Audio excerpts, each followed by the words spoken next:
Pakala fatua tamua lau Samoa Entertainment TV mai pia. Ile ai unga o le nei vai aso ai usi mai whaafonga. E whaato ata uanga sa laina lava le tangata, pia whaamao nio na mōlianga i lumol whaamsinonga. O le tūlanga fo le nae o iaileli o tala le leipa unga leo whaafo i mai i Samoa, mai au sa tali ai lalo le vai ngā leo leo. E tali i o na mōlianga i so tanga le tau pulepulenga, e whaao o i le maliu i sa tangata, e ui i na ele i tupu. O tuli ai le taimi nei whaasalanga o tamai to tolu, o whaamao ni o lato mōlianga i whaamsinonga mawalunga, i le awai le tau pulepulenga lava le tasi. E le maua stato so tanga i le komisina o tanga luenga o leo leo, peitai. Ua tau e le sui komisina o tanga luenga papali i Mona Lisa tia iketi i le PMN Samoa. E to alua leo leo na malangatu i Australia au maitala lei. Ma ua tau fia i nei mo le taimi e val awai lona whaamasinonga.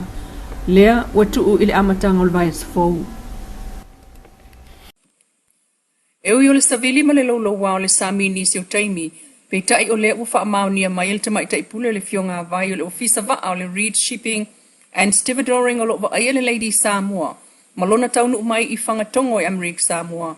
Na alu ese lava le vaa le Lady Samoa ma matautu, i le afia na nafi, wha moe moe pipi i fo i le tae o nei, malana pasese. O mamau mani min fese nga po, confirm mai na, sa wale vaa na po sutas. Pasese le sa mali vaa, kai hong mai ngi kai au e dua se lau no iwa. Lan fo o yei tōlinga o le sami lolo wale, ye toi fo i le vaa na ne le fia. Ia, le alava i koe fo i lava le vaa nga ngai le wha le fia. Le stelo le pasese. Nafi dua se lau, fast food mon super pasese le na nafi do ne se porque foi instante eu tinha. Oi, e fia leo fai parte sai em fringa abi. Duas se lava de school. O folinga masani e lava ile fai fatal pasi fanga tongo e taane le fitu ile afia na nafi. O amata ona fau uta pai la te pase se. Ai o leo fai pisi ni se fatal ia il taunu mai le va ile so. Al tala la tamai le tau i upolu e feololo, ma malolosi mai fa solo na fatau tau ni si o taimi. E a ave mai malolosi te tafe. O au mai so le sami. E ono iei lo longa i no fuanga tu matawhanga. Pa pēr tala wha taimanga tei whale mau lalo. E pe ono liputia le ofisa wa ai tau e le fiafia nafi. Inisi o tala mapuna ane o le lipotil su engo le kite runner. Po le wa alena malangatu i Samoa mai Amerika Samoa na whaia le Homeland Security. Maangia i lunga ofisa wa salalau i Amerika Samoa. Na fuaile fa se afa lewa stasio foi pulol moto sui le stofiul vaya so talwai. Mai ta ua ye yesu afa o ta ule li pote se. Pe ta ina ta to silngial fa tono le Homeland Security le tusa o le masina talwai mai ta ua. Wa vatule la to li pote ile ofisa le loye sili. Ona nafi lena to la nga ail fa tal ngol talafa so sol tupe tu tuile mamanua. Le su engo le kite runner. Ina ua manatu stasio foi pule popolenga ona oingoa o tangata. Ua wha asalalau, aile o tangata na sainia pepa. Ma whesilingi aile sunga sa mana vea aile fono. O le tali al wha atonu, o ia na avea le kopi ile au wha asalalau peitai. Na iloa ane aia na nafi, o lo whaia pea lato su enga ma ua toe wha taatia ai neile mta upu, se ia uma le na wha moe moe. Ai o le sunga fuol vai aso nei foi, le ana wha utua ina ai le prestenul mauta mawalunga. Tua oloma na ia fruen, le tasi whaatonu i ona ia fo ia afianga, i le mta upu lava lea, ina ua tautino il tina lea o ia ainga ia papali i lauli. O sika mai ka inga i o konaku o ia sua. O le whaatonu lea ia tish, le au, folau. O lo sua wha lea e lo ngolenga mai le me fo le poroku. Le me le sa uiva a ia ka uma. Lea lava. E ki whainga ruenga i malopi whainga ia pari.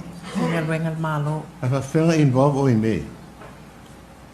Ile ale mea. Ele ngō o ele sau tis. Ele o ele sau le ngōranga. Whawhenga i involve i me. Ele ainga. Nane wingo le ainga. Ainga ma le ma pali.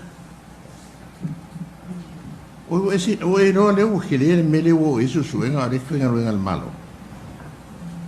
Whapeo ki whainga ruenga i le ia pari. Whawheri loa le mele.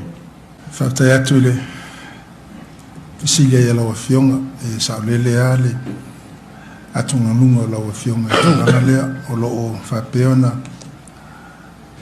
ba ai tutoa iai i alumanga umei o le whainga o le tātou ngā ruenga ai whamarulu atu foi i lau fionga e mese foi i mamalu mot i ona o le tātou mtaupu tūle mai i o lo o whaia e neia suenga i le taimin nei i e peiona fasilingia e lau fionga le Pristini ia ma le ava te le tawai. E whamarulu atu i le mota. Whai fōku wale se fsiri e fia māmalama. Ngai le mangai e la wharononga ku me whapengi ka ko mauka. Sa o ielo karkungo o se kampangi e whengaruenga ka mai ka ire. E a leo wharongo e o le whengaruenga le malo. E a lea fia mai mengi e le. O le ngolta mai ta ilea lo angia o iai ana le kite runner. Mai o polo iai le Pristini le whaatali sa i taunu umaile lo i sili e toi fasilingi ai mo le mata upu. O sa mali whātau sanga le FSS inga lena tupu mai so la ua ma a fiai se ali i talavou le pulfana. O le mata upu lean tātou wo ot iai ma mōli mawina.